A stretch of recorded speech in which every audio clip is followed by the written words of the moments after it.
사랑합니다. 이스라엘 백성들은 홍해를 가르시고 애굽의 군대를 수장시키시는 그 놀라운 하나님의 능력을 경험했습니다. 그 능력을 경험하고 모세와 백성들은, 그리고 미리암은 하나님을 경외하며 그 하나님을 향한 놀라운 고백들을 찬송합니다. 그렇게 하나님을 향해 찬송의 고백을 한 뒤 사흘 길을 걸어갑니다. 그리고 나서 이들이 도착하는 곳이 수르 광야라는 곳입니다. 수르라는 뜻은 큰 바위 또는 벽이라는 의미를 가지고 있습니다. 그만큼 이곳은 매우 험준한, 매우 험한 지형이고, 그리고 마실 물이 거의 없는 메마른 땅이기도 했습니다. 물이 넘치도록 모여서 바다, 그 홍해라는 바다가 가로막고 있는 장벽을 지났더니 이제는 물이 없는 수르라는 이 광야의 장벽을 마주하게 됩니다. 장벽을 지나서 이제 평탄한 길을 걸어갈 수 있을 것 같았지만 이스라엘 백성들이 마주하고 있는 것은 또 다른 장벽이었던 것이죠. 그런데 얼마 가지 않아서 이들이 그 수르 광야에서 마실 물이 있는 샘을 하나 발견하게 됩니다.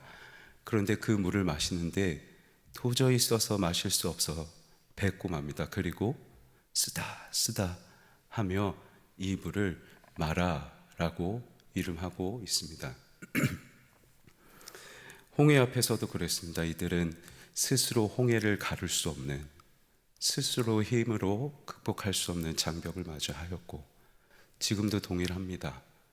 마실 물을 구할 수 없을 뿐더러 쓴 물을 달게 만들 수 없는, 갈증을 해결할 수 없는 장벽을 이들은 마주하고 있습니다.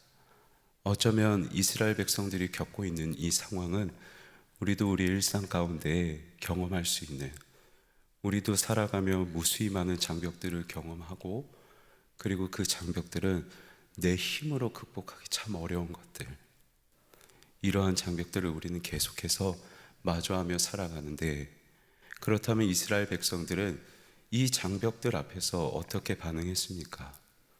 이들이 우리가 무엇을 마실꼬 하며 모세에게 원망하기 시작합니다. 그런데 이 원망하다라는 단어에는 밤을 새다라는 뜻이 있습니다. 밤을 지새고 동시에 원망합니다. 이들의 원망이 짧은 기간에 이루어졌던 원망이 아니라 밤을 새도록, 이들의 입술과 이들의 마음이 원망과 불평이 자리 잡고 있었던 것이죠. 원망과 불평의 마음이 지배되어서 밤새도록 불평하고 있었던 것. 사흘 전에 하나님께서는 이들의 눈에 홍해가 갈라지는 놀라운 경험을, 어마어마한 경험을 눈에 담아 주셨습니다. 그리고 지금도 여전히 낮에는 구름 기둥으로, 밤에는 불 기둥으로 이스라엘 백성들을 인도하고 계십니다. 밤새도록 원망했습니다. 그 밤은 환하게 비추는 하나님의 불기둥으로 내가 너희를 인도하고 있다라고 알려주시는데, 그 밤에 그 불기둥 앞에서 그들은 마음에, 그리고 그들의 입술에 계속해서 불평과 원망을 담아두고 있었던 것이죠. 오늘 말씀 앞에서 우리의 모습은 과연 어떠한지 돌이켜보면 좋겠습니다. 우리도 살아가면서 말씀드린 것처럼 무수히 많은 삶의 장벽들, 우리 힘으로 스스로 극복하기 어려운 장벽들을 마주하며 살아가는데, 그러면 그때 우리는 어떠한 태도를 가지고 있는지, 홍해를 가르시듯 무수히 많은 어려움과 환난을 가르시며 우리를 인도해 오시는 그 하나님을 의지하고 있는지, 아니면 그 하나님을 보고도, 불기둥을 보고도 원망과 불평을 마음에 담아둔 것처럼 우리의 마음에도 여전히 원망과 불평만 남아있지는 않은지 우리 자신을 돌이켜볼 수 있으면 좋겠습니다. 그런데 하나님께서 행하시는 일이 있습니다. 저는 그렇게 생각합니다. 마라가 같은 것이 나와 같은 존재다.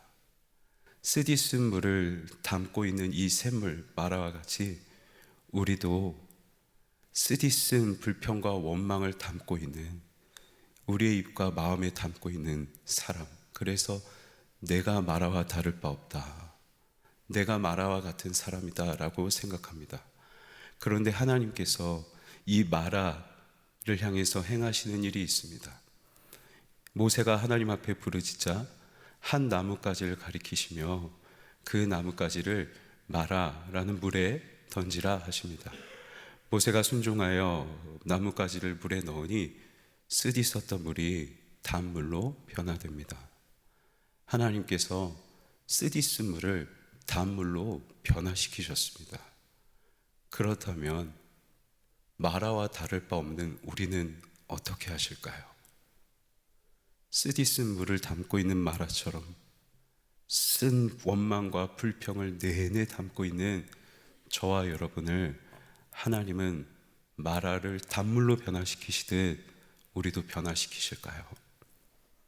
그래서 이때 이곳에서 하나님께서 이스라엘 백성에게 행하시는 것이 하나 더 있으니 바로 법도와 규례를 정하십니다.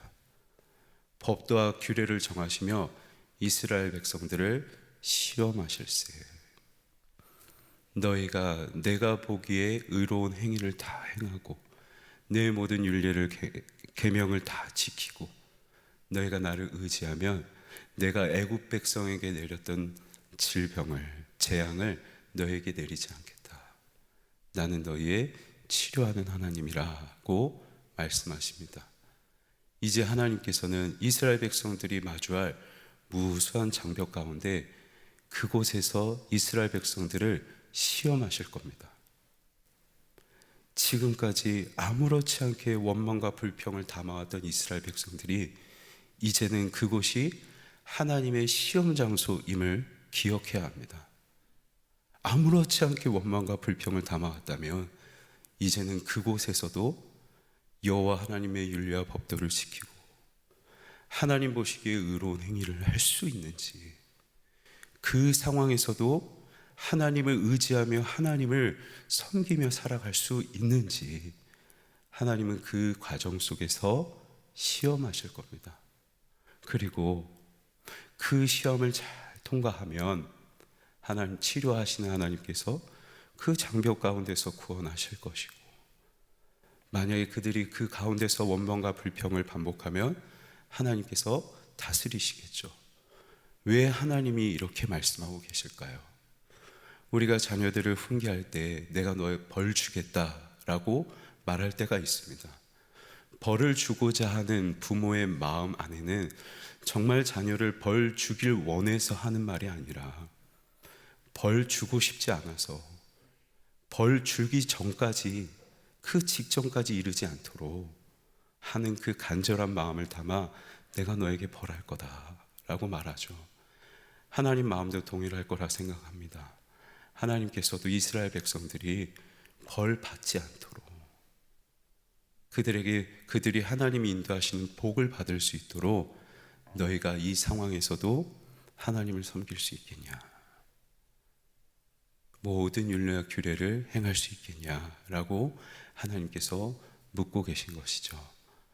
그래서 정말로 얼마 지나지 않아 이 마라에서 약 10km 떨어진 곳에 하나님께서 이들을 인도하십니다. 그곳은 엘림이라는 곳인데 12개의 샘물이 있습니다. 이 샘물, 12개의 샘물이 있는 곳에 이스라엘 백성들이 진영을 치고 머무르게 됩니다.